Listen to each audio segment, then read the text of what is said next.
Une voiture hybride cumule deux sources d'énergie pour avancer, l'électricité et l'essence. Lorsqu'elle démarre, le moteur électrique se met en marche, il est alimenté par des batteries ou des supercondensateurs.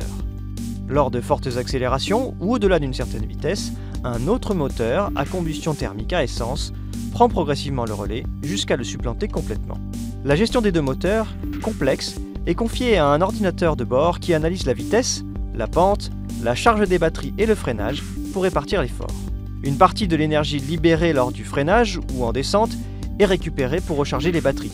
Sur certains modèles, ces batteries peuvent également être rechargées sur secteur, procurant une plus grande autonomie électrique. On peut ainsi faire des trajets sans mettre en route le moteur thermique. Cette technologie permet de limiter les émissions de CO2 tout en conservant l'autonomie et les performances d'une voiture classique. Le principal point faible de la voiture hybride reste la batterie.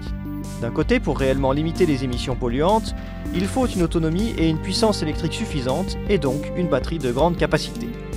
De l'autre, plus les batteries sont grosses, plus elles coûtent cher.